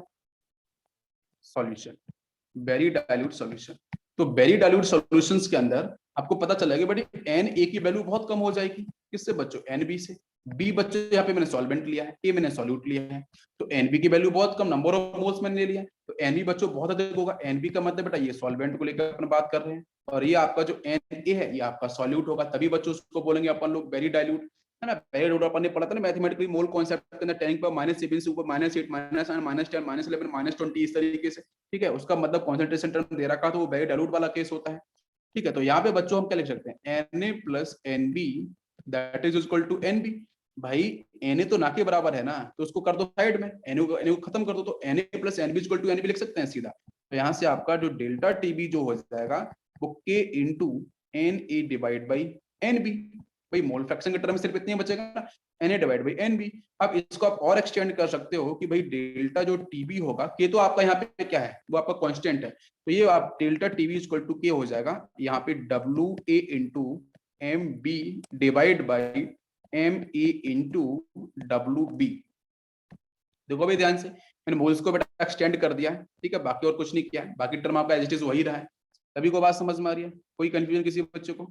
अच्छा, अब इस केस में बच्चों क्या होता है कि भाई जो के है ये आपका जो के है, और यहाँ से आपका ये जो एम बी है, ठीक है, बी बच्चों मैंने पहले सॉल्वेंट लिया था, ठीक है, तो सॉल्वेंट का जो आपका यहाँ से जो आपका यहाँ से मॉलिक्यूलर वेट होगा और जो आपका यहाँ पे के होगा, ये तो बहुत ज्यादा वैल्यू होगी, तो के इंटू एम बी, के इंटू एम बी को हम के भी बोलते हैं बहुत बार, मैं लिख देता हूँ के इंटू जो आपका मॉलिक्यूलर वेट है आपका सॉल्वेंट का, ठीक है, उसको मिला के हम लोग लिख देते हैं बेटा के बी। ये बात ध्यान रखना, ठीक है, के बी आपका यहाँ पे कांस्टेंट है, तो रिजल्टेंट आपका जाता है delta TB is equal to K B into small M. बाकी जो बचता है उसको मैं स्मॉल एम मोलरिटी लिख सकता हूँ। मोलरिटी लिखने के पीछे बच्चों कुछ भी नहीं है, आप उसको क्या W A into 1000 divide by आपका नीचे क्या हो जाएगा, नीचे हो जाएगा आपका मास ऑफ ए, ठीक है, एम एम ए इंटू आपका डब्ल्यू बी। ये डब्ल्यू बी जो है ना वो ग्राम में रिप्रेजेंट कर, ऊपर आपका जो, इसलिए मैंने क्या किया है कि जो W A into M B divide by M A into W B को मैंने मोलरिटी में चेंज किया है। तो मोलरिटी में चेंज कैसे कर सकते हैं, मैंने के इंटू एम बी को बाहर निकाला, उसको मैंने के बी बोल दिया, उसको मैंने के बी बोल दिया, वहां मैंने 1000 का यूज कर दिया, तो बेटा वो क्या बन गया, केजी के टर्म में आपका मोलरिटी बन गया। तो डेल्टा टीबी इक्वल टू, इसलिए के बी इंटू एम आपका स्मॉल एम आपका डेवलप होता है। मोलरिटी क्या है, molarity number of moles of solute present in 1 kg of solvent. ये बात सभी को समझ में आ गई? स्टेटमेंट सिर्फ फॉर्मूला है, नथिंग एल्स। क्लियर? नेक्स्ट बात करते हैं। नेक्स्ट बच्चों यहाँ से आपका जो केबी इक्वल टू लिख सकते हैं delta TB divide by small M. Small M is the molarity, तो इसको लिख सकते हो बेटा क्या, के इंटू पी आपका टीबी है ना, टेम्परेचर केल्विन में हो जाएगा, और बाकी आपका मोलरिटी इनवर्स, ये आपका यूनिट इस तरीके से करते हो। और लिख सकते हो के ब्रैकेट में मोलरिटी है, मोलरिटी का मतलब क्या है, मोल और केजी इनवर्स, इस तरीके से कर सकते हो, है ना। बाकी वो इनवर्स खत्म हो जाएगा, तो यहाँ से बचा के, ये हो जाएगा मोल इनवर्स, और यहाँ पे हो जाएगा केजी। तो ये भी आपको ध्यान रखना है कि जो आपका केबी है उसका यूनिट आपका क्या हो सकता है। और केवी बच्चों होता क्या, केवी होता है मोलल एलिवेशन कांस्टेंट, ठीक है, या फिर इसको हम बोलते हैं इब्लूस्कोपिक, ठीक है, EVULLIS और COPIC, कुछ डिफरेंट इसे स्पेलिंग होती है, एलिस्कोपिक कांस्टेंट करके भी इसको हम लोग बोलते हैं, ठीक है। बाकी अब इसको इस तरीके से बोल लो। तो फाइनली बच्चों delta TV is equal to KB into small आप यूज कर सकते हो। सभी को समझ में आ गया। ई पॉइंट बच्चों होता है फिनिश। इसके बाद बात करते हैं C point, depression in freezing point. तो फ्रीजिंग पॉइंट जो है, जो freezing point is also temperature, उसके अंदर बच्चों जो टेम्परेचर है उसकी वैल्यू डिक्रीज हो रही है। डिप्रेशन का मतलब बेटा डिक्रीज होना। तो वैल्यू डिक्रीज कैसे हो रही है देखते हैं। तो सबसे पहले बच्चों अगर कोई फ्रीजिंग पॉइंट बोलता है तो फ्रीजिंग पॉइंट का मतलब होता है टीएफ। टीएफ का मतलब फ्रीजिंग पॉइंट, और जो चेंज होगा उसका मतलब होगा डेल्टा टीएफ। तो सबसे पहले फ्रीजिंग पॉइंट की बात कर लेते हैं। What is a freezing point? तो freezing point is a temperature, the temperature at which vapor pressure of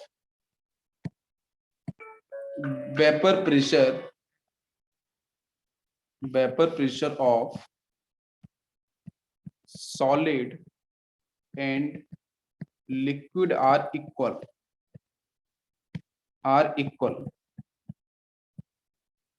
is known as freezing point, मतलब बच्चों टीएफ, ठीक है। तो बेसिक मैं बोलूं बच्चों फ्रीजिंग पॉइंट क्या है। तो freezing point basically is a temperature. जिस तरीके से बच्चों आपका बॉइलिंग पॉइंट था, बॉइलिंग पॉइंट क्या था, एक टेम्परेचर था जिसपे क्या हो रहा था बच्चों कि कोई भी लिक्विड है उसका जो वेपर प्रेशर है वो इक्वल किसका हो रहा था, एटमॉस्फेयर प्रेशर के इक्वल हो रहा था। आपको मेरी बात समझ में आ रही होगी, ठीक है। अच्छा, तो इसी तरीके से बच्चों आपका फ्रीजिंग पॉइंट क्या होगा। फ्रीजिंग पॉइंट बच्चों ये होता है कि भाई एक ऐसा टेम्परेचर किसी भी कंपाउंड का, ठीक है, यहाँ पे है the freezing point at which vapour pressure of solid and liquid are equal. तो सॉलिड और लिक्विड का जो आपका वेपर प्रेशर है वो दोनों जहां पे बराबर हो जाएगा, जिस टेम्परेचर पे बराबर हो जाएगा वही बच्चों बोला जाएगा आपका क्या, फ्रीजिंग पॉइंट। क्या समझ में आया सभी को, कोई कंफ्यूजन नहीं, क्लियर। बेसिक ही डेफिनेशन है इसकी। अब बात करते हैं इसके ग्राफ की तरफ। नेक्स्ट बच्चों बात करते हैं ग्राफ, ठीक है। ग्राफ को हम लोग समझने की कोशिश करते हैं, बिल्कुल आसान सा ग्राफ है इसका। इधर बच्चों लिया मैंने टेम्परेचर एक्स एक्सिस पे, बाकी इधर लिया मैंने वेपर प्रेशर, ठीक है, ध्यान देना। सबसे पहले बच्चों मैंने यहाँ पे मैं वही आइस और लिक्विड को लेके बात करूंगा, ठीक है। तो इनिशियली बेटा मैं लिया कि भाई ये आपका यहाँ पे एटमॉस्फेयर प्रेशर है। अब एटमॉस्फेयर प्रेशर को यूज करने की जरूरत पड़ेगी नहीं, क्यों? क्योंकि आपको ये बात समझो कि आप एटमॉस्फेयर प्रेशर को यूज करने से कोई फायदा भी नहीं है, बिकॉज यहाँ पे जो आपका जो बॉइलिंग पॉइंट है वो आता है आपके एटमॉस्फेयर प्रेशर को लेके। लेकिन यहाँ तो बच्चों क्या है कि किसी भी लिक्विड का, है ना, और जो आपका सॉलिड है उसका, भाई सॉलिड मेल्ट कर रहा है लिक्विड के अंदर। लिक्विड बच्चों आपका कंडेंस, आपका आप उसे टेम्परेचर कम करोगे तो सॉलिड फेज में चला जाएगा। तो सॉलिड और लिक्विड उनके जो वेपर प्रेशर जिस टेम्परेचर पे इक्वल होंगे, इसी को हम लोग क्या बोलते हैं बच्चों, किसी भी सॉलिड्स के लिए, किसी भी लिक्विड के लिए, भाई इसका ये आपका पर्टिकुलर क्या हो जाएगा, फ्रीजिंग पॉइंट हो जाएगा भाई, बेसिकली लिक्विड के लिए। तो मैंने बच्चों क्या किया है, भाई ग्राफ बनाता हूँ मैं यहाँ से, ये आइस है, यहाँ पे सॉलिड है, ध्यान देना। इसका ग्राफ बच्चों यहाँ से यहाँ शिफ्ट हुआ। इसके बाद आपका यहाँ से लिक्विड, ये आपका यहाँ से सॉलिड फेज का है, यहाँ से आपका लिक्विड फेज का है, ध्यान देना। तो लिक्विड फेज का तो बच्चों यहाँ से ट्रेवल करेगा, ये बात समझो आप, इस तरीके से। सॉलिड फेज का बच्चों ग्राफ कुछ इस तरीके से यहाँ ट्रेवल करता है।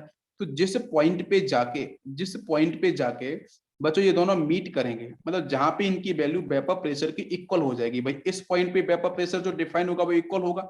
नीचे से आ रहा बच्चों सॉलिड, ऊपर से आ रहा लिक्विड का ग्राफ। जिस पॉइंट पे जाके बच्चों मीट करेंगे तो वहां पे वेपर प्रेशर इक्वल हो जाएगा, लेकिन जो टेम्परेचर वहां पे डिफाइन होगा वो टेम्परेचर बच्चों बोला जाएगा टीएफ, वही आपका होगा फ्रीजिंग पॉइंट। अब ये बात समझ में आ गई, क्लियर। लिक्विड ग्राफ ऊपर से शिफ्ट होगा यहाँ से, तो यहाँ से हम बोल सकते हैं बेटा जो आइस है और जो आपका वाटर है ना, उसके साथ आपको यही ग्राफ देखने को मिलता है। अरे बात समझ में आ रही है। और इक्विलिब्रियम देखने को मिलता है आपके इसी फिक्स टेम्परेचर पे, ये आपको ध्यान रखना है। सभी को बात समझ में आ गई, ग्राफ क्लियर बिल्कुल। अभी चेंज को लेके बात करेंगे, ये ग्राफ समझ में आया। चलो नेक्स्ट बात करते हैं, ये तो प्योर स्टेट को लेके हो गया।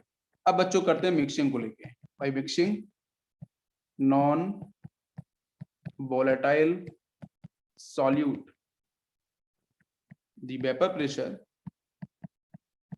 pressure of liquid decrease, the vapour pressure of liquid decrease, this decrease in vapor pressure is known as delta TF. ठीक है, डेल्टा टीएफ बोलेंगे, जो चेंज होगा इसी को हमने बोले ना यहाँ पे डिप्रेशन फ्रीजिंग पॉइंट। ठीक है, इसी को हम टीएफ बोले। भाई जब नॉन वोलेटाइल सॉल्यूट को ऐड कर देंगे तो वेपर प्रेशर बेटा लिक्विड का डिक्रीज करेगा, तो फिर उस समय आपका जो होगा डिक्रीज इन वेपर प्रेशर, उसी को हम बोलेंगे डेल्टा टीएफ। तो जो डेल्टा टीएफ होगा it is directly proportional to RLVP, relative lowering vapour pressure, it is also directly proportional to X. तो मैं रिजल्टेंट बच्चों को बोल सकता हूं तो delta TF directly proportional to X. ये बात समझ में आई सभी को यहाँ तक? अब चलते हैं ग्राफ की तरफ। ये सारे पॉइंट्स क्लियर हुए बेटा? बिल्कुल इंपॉर्टेंट है पॉइंट सारे के सारे है, बिल्कुल। चलो नेक्स्ट पॉइंट लेते हैं बेटा, ग्राफ। ग्राफ को हम लोग समझते हैं ध्यान से। यहाँ इसका ग्राफ कैसे बनेगा? यहाँ बच्चों टेम्परेचर लिया अपन ने, यहाँ आपका वही वेपर प्रेशर है। ठीक है, मैंने बच्चों स्टार्ट किया, मान लेते हैं बेटा कि यहाँ पे आपका ये सॉलिड है, ऊपर यहाँ पे आपका ये लिक्विड वाला पॉइंट है, इस तरीके से। ठीक है, अच्छा अब मैंने स्टार्ट किया, भाई सॉलिड के वेपर प्रेशर तो बच्चों कम ही होता है ना लिक्विड से, तो लिक्विड को मैंने इसलिए ऊपर लिया है बेटा। इसको मैंने स्टार्ट किया, ये इस पॉइंट पे जाके शिफ्ट हुआ, यहाँ से आया इस पॉइंट पे आके शिफ्ट हो गया। ठीक है, ध्यान दो, आपको एक बार में समझ में आएगा। ये सॉलिड, इधर बच्चों ये लिक्विड। ठीक है, इस पॉइंट पे आके आपका ये शिफ्ट हो गया, मीट कर गया। ये आपका यहाँ पे वेपर प्रेशर को रिप्रेजेंट करेगा, वेपर प्रेशर यहाँ पे इक्वल हो गया। अब जिस पॉइंट पे आके बच्चों इक्वल हुआ, मान लो इस पॉइंट पे इक्वल हो गया, तो ये बच्चों पॉइंट क्या होगा बताओ मुझे आप? ये क्या होगा? इनिशियली होगा। भाई आप मुझे बताओ, ये लिक्विड और सॉलिड का ये प्योर फेज का है, ये प्योर फेज का है। अभी मैंने यहाँ पे सॉलिड को ऐड नहीं किया है, ये सिर्फ आपके क्या है, ये सिर्फ और सिर्फ आपका प्योर स्टेट का है। तो यहाँ पे बच्चों क्या डिफाइन होगा? टीएफ डिफाइन होगा। आप बताइए मुझे। बिल्कुल। अब इसके साथ मैंने जैसे बच्चों लिक्विड के साथ, लिक्विड बच्चों मान लो अपन ने यहाँ पे वाटर मॉलिक्यूल लिया है। ठीक है, अब मैंने क्या किया है कि भाई वाटर मॉलिक्यूल के साथ मैंने बच्चों ऐड किया है ग्लूकोज, और ग्लूकोज बच्चों है नॉन वोलेटाइल सॉल्यूट। अब क्या होगा? तो मैंने बोला कि भाई वाटर के साथ मैंने ग्लूकोज ऐड किया है, तो इस केस में वेपर प्रेशर क्या होगा बच्चों? डिक्रीज करेगा। अरे भाई बिल्कुल सही, मैंने अभी पढ़ा था। तो वेपर प्रेशर बच्चों क्या करता है? नॉन वोलेटाइल सॉल्यूट को आप सॉल्वेंट में ऐड कर दो वोलेटाइल के साथ, तो वेपर प्रेशर डिक्रीज ही करता है। अब वो डिक्रीज करेगा तो क्वेश्चन हमारा है कि भाई जो लिक्विड होगा वो यहाँ शिफ्ट हो गया। भाई इसका लिक्विड का ये कंडीशन रहा, अब इसको मैंने नीचे शिफ्ट करना पड़ेगा, मैंने यहाँ शिफ्ट किया। तो अब ये ग्राफ बच्चों सपोज मान के चलो यहाँ से स्टार्ट हुआ, और यहाँ से स्टार्ट होने के बाद इसने इसको इस पॉइंट पे जाके कट किया। इसमें थोड़ा सा ना मैं चेंज कर देता हूँ, यहाँ ना एक जैसा मिक्स हो जाएगा, आपको क्लियर समझने आएगा। एक सेकेंड, इसको थोड़ा सा ना अपन यूं बनाते हैं ऐसे। ठीक है, अब वहां से बेटा ये शिफ्ट हुआ, और ये आके बेटा सपोज मान के चलो इस पॉइंट पे कट किया इसने। ठीक है, जब इस पॉइंट पे कट किया तो देखो ध्यान से, ये तो बच्चों लिक्विड का है, जब मैंने नॉन वोलेटाइल सॉल्यूट को ऐड किया वेपर प्रेशर कम हो चुका था, ये सॉलिड का है। तो इस पॉइंट पे आके मीट किया, ये आपके वेपर प्रेशर को रिप्रेजेंट करेगा, वेपर प्रेशर इक्वल। तो ये वाला जो आपका पॉइंट शिफ्ट होगा टेम्परेचर की तरफ, ये बच्चों होगा आपका टीएफ डैश। तो टीएफ डैश की वैल्यू बच्चों क्या हो रही है? डिक्रीज। तो इधर से इधर शिफ्ट करेंगे, टेम्परेचर डिक्रीज करेगा। तो भाई आपकी जो टीएफ डैश है उसकी वैल्यू कम होगी, तो मैं बोल सकता हूँ कि भाई जो टीएफ डैश होगा it is less than TF. ठीक है, तो जब मैं यहाँ पे चेंज निकालूंगा तो चेंज बच्चों ये होगा, देखो ध्यान से, चेंज कौन होगा? चेंज ये होगा, और इसी चेंज को बच्चों हम लोग बोलेंगे यहाँ पे डेल्टा टीएफ। बात समझ में आ रही है सभी को? ग्राफ बिल्कुल क्रिस्टल क्लियर होना चाहिए अच्छे से, कोई दिक्कत नहीं है। ग्राफ बिल्कुल आपको सही समझ में आना चाहिए, बिकॉज एनसीईआरटी में जो ग्राफ दे रखा है वो मिक्स करके ही दे रखा है। आपको मैं बता रहा हूँ लिक्विड के मूवमेंट किधर से होगा ग्राफ का, और सॉलिड किस तरीके से मूव करेगा, किस पॉइंट पे आके मीट करेगा, फिर डिफरेंस किस तरीके से अपन निकालते हैं। ये पूरी बात समझ में आ गई? क्लियर? चलो इसके बाद बच्चों अब आते हैं अपन रिलेशन की तरफ। तो रिलेशन यहां से मिलेगा delta TF directly proportional to N A divide by N A plus N B, यही होगा। अब आपको पता है यहाँ से एन ए तो बच्चों खत्म हो जाएगा। ठीक है, नीचे वाला term N plus N B को मिला के हम एन बी बोल सकते हैं, अपन ने पहले भी पढ़ा था। ठीक है भाई, सॉल्यूट तो आपका यहाँ पे हम लेस लेंगे ना, तो एन ए डिवाइड बाई क्या हो जाएगा? एन बी, उसको फिनिश ही कर देंगे, ये टर्म निकल के आ जाएगा। तो delta T F is equal to constant बढ़ाए प्रोपोर्शनल साइन निकाल कॉन्स्टेंट लेके आएंगे capital K divide by N A plus N B is equal to K. N A को बच्चों हम ले सकते हैं ग्राम और वेट के हिसाब से, तो W A into M B divide by नीचे होगा आपका M A into W B. अब इसमें से के इंटू एम बी को बाहर निकाल दो, के इंटू एम बी को मुझे मोलैलिटी बनाना है, तो के इंटू एम बी को मैं लिख सकता हूँ के एफ। ठीक है, तो यहाँ से आपका बन जाएगा delta T F is equal to K F, K F का मतलब K into M B is multiply यहाँ पे होगा वही आपका W A into 1000 divide by नीचे होगा M A into W B, ये आपको ग्राम में रखा है तभी मैंने उसके ऊपर 1000 का मल्टीप्लाई कर दिया है। ये पूरा टर्म क्या है, मोलैलिटी हो गया। तो रिजल्टेंट आपका निकल के आया कि भाई जो delta T F equal to होगा सर वो K F into small M होगा। क्या सभी को मेरी बात समझ में आ रही है? अपन लोग कैसे बिल्कुल ड्राइव करें, बिल्कुल सिंपल तरीके से, कोई इसमें डिफिकल्टी नहीं है, बिल्कुल आसान। तो ये बच्चों पॉइंट यहाँ पे हो गया खत्म। अब इसको थोड़ा सा एक्सटेंड कर दें, यूनिट्स की तरफ बात कर लेते हैं। तो के एफ इक्वल टू बच्चों होता है delta T F divide by small M. अब टी एफ टेम्परेचर तो केल्विन में हो जाएगा, नीचे आपका मोलैलिटी हो जाएगा, मैं लिखता हूँ के और आपका मोलैलिटी का इनवर्स। और मोलैलिटी के बच्चों डिफरेंट यूनिट्स हैं तो लिख सकता हूँ के डिवाइड बाई नीचे हो जाएगा मोल, इधर बच्चों लिख सकता हूँ केजी। तो रिजल्ट करके लिखेंगे तो के एम टू के आपका केल्विन है, ये केल्विन है, ये केजी है, और बाकी यहाँ पे हो जाएगा मोल इनवर्स। ठीक है, ये बच्चों का के एफ का यूनिट। तो के एफ यहाँ पे होता क्या है, के एफ बच्चों होता है this is the molal depression constant. Molar depression constant बोलो इसे, या फिर इसे आप बोलो क्रायोस्कोपिक। ठीक है, क्रायोस्कोपिक कांस्टेंट। तो क्रायोस्कोपिक कांस्टेंट भी इसको बोलते हैं। समझ में आ गया पूरा, कोई दिक्कत नहीं आता? चलो, इसके बाद बच्चों आपका जो है delta T F is equal to मैं लिख सकता हूं के एफ इंटू स्मॉल एम। ये अभी हम लोगों ने जस्ट पढ़ा है equation number first. Delta TB की बच्चों बात करें तो हम लोगों ने पढ़ा था केबी इंटू स्मॉल एम। ठीक है, एलिवेशन बॉइलिंग पॉइंट को लेके। आरएल बीपी को लेके हम लोगों ने पढ़ा है, आरएल बीपी को लेके PB not minus PS divide by PB not, इसको अपन ने एक्सेस से किया था रिप्रेजेंट। ठीक है, बाकी बच्चों में लिख सकता हूं PS is equal to PB not into X B. ठीक है, मॉडिफाइड फॉर्म है ये। इधर मैं लिख सकता हूँ बेटा PB not minus PS divide by PS is equal to N A divide by N B. ठीक है, इस तरीके से डिफरेंट टर्म के अंदर हम लोग इसको लिख सकते हैं। यहाँ तक बात सभी को समझ में आ गई? तो ये बच्चों तीनों पॉइंट फिनिश होते हैं। अब चलते हैं थर्ड पॉइंट की तरफ, जिसका नाम है बच्चों ऑस्मोटिक प्रेशर। ऑस्मोटिक प्रेशर, तो ऑस्मोटिक प्रेशर बच्चों क्या है? What is osmotic pressure? बताओ भाई, व्हाट इज ऑस्मोसिस? तो बेटा एक तरफ ऑस्मोसिस लिख लो, एक तरफ डिफ्यूजन लिख लो, बेटर समझने के लिए एक साथ। ऑस्मोसिस जो है ना बेटा, इसको हम लोग कुछ इस तरीके से देखते हैं। Osmosis is irrational process. Natural process बेटा डिफ्यूजन होता है, diffusion is a natural process. ठीक है, तो अब यहाँ पे अपन क्या करते हैं कि बेटा एक इस तरीके से अपन ने एसपीएम यूज किया, वो सिंथेटिक भी होती है और नेचुरल भी होती है। ठीक है, पोटेशियम फेरोसाइनाइड की होती है बच्चों, वो आपके यहाँ। तो क्या होता है इसमें, ये आपके यहाँ से एसपीएम है, सेमी परमेबल मेम्ब्रेन। ठीक है, सेमी का मतलब बेटा सेमी सॉलिड है, परमेबल का मतलब परमिशन है, बाकी मेम्ब्रेन का मतलब बच्चों एक लेयर है आप लोग पतली सी। ठीक है, तो एसपीएम बच्चों सिर्फ क्या करता है, ये सिर्फ बच्चों मूवमेंट कराता है, only solvent particles can flow, only solvent particles can flow. ठीक है, इजीली। तो यहाँ से सॉल्वेंट पार्टिकल्स को अलाउ करेगा। मैंने बोला बेटा एचपीएम है, सेमी सॉलिड्स को मूवमेंट करेगा। तो मैंने बच्चों यहाँ पे ले लिया इस तरफ वाटर मॉलिक्यूल, और यहाँ तरफ मैंने ले लिया सपोज कॉपर सल्फेट सॉल्यूशन। ध्यान देना, ठीक है, इधर कॉपर सल्फेट सॉल्यूशन है, इधर आपका ये इस तरीके से ले लिया मैंने। अब बच्चों इसमें वाटर मॉलिक्यूल क्या है, मैंने बेटा इसको लिया है सॉल्वेंट। ध्यान दो, सॉल्वेंट कैसे जैसे नंबर ऑफ मोल्स के बेस पे। तो बताओ बच्चों मूवमेंट किधर से किधर होगा, जल्दी से मूवमेंट किधर से किधर होगा? तो जो मूवमेंट होगा बच्चों हम बोल सकते हैं कि भाई सॉल्वेंट पार्टिकल्स का मूवमेंट होगा। सॉल्वेंट आपका वाटर मॉलिक्यूल से, तो ये मूवमेंट इधर से इधर होगा। अब बताओ मुझे, बीच में जो एचपीएम है बच्चों वो किसको अलाउ करेगी? भाई सॉल्वेंट पार्टिकल्स को ना, तो सॉल्वेंट पार्टिकल्स का ही मूवमेंट होगा। अरे बात समझ में आ रही है? कोई कंफ्यूजन यहाँ पे नहीं। डिफ्यूजन बच्चों क्या होता है कि भाई डिफ्यूजन के अंदर की ये बीकर है, इस बीकर के अंदर बच्चों मान के चलो यहाँ पे इस तरीके से मैंने लिक्विड लिया एक, और लिक्विड बच्चों यहाँ पे क्या है, वाटर मॉलिक्यूल। और इसके साथ मैंने क्या किया कि भाई एक लगाया बीकर इस तरीके से, एक ये बीकर, इस बीकर में बच्चों भरा है मैंने कॉन्सनट्रेटेड कॉपर सल्फेट सॉल्यूशन, उसको मैंने यहाँ पे डिप किया।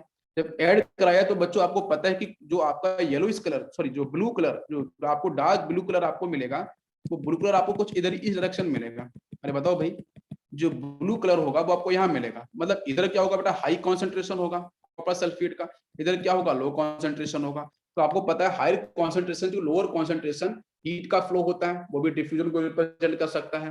घर के अंदर जो खाना पकाते हैं, यहाँ पे किचन से बाकी कमरों में आपकी जो स्मेल जाती है, this is also example of diffusion. Diffusion के थ्रू हीट पार्टिकल्स का मूवमेंट होता है, आपने पढ़ा होगा। हाई प्रेशर से गैसेस का मूवमेंट लो प्रेशर की तरफ, वो भी डिफ्यूजन का एग्जांपल है। तो डिफ्यूजन का बच्चों बेसिक मतलब यही है कि आपका ये नेचुरल प्रोसेस है और आपका हायर कॉन्सेंट्रेशन से लोअर कॉन्सेंट्रेशन की तरफ आपके पार्टिकल्स का बेसिक सा मूवमेंट होगा। लेकिन मूवमेंट किसका होगा बेटा? सॉल्वेंट का नहीं, ये होगा सॉल्यूट का मूवमेंट। क्या आपको मेरी बात समझ में आ रही है? यहाँ पे सॉल्यूट का मूवमेंट होगा, यहाँ पे सॉल्वेंट का मूवमेंट होता है। पूरी बात समझ में आ रही है?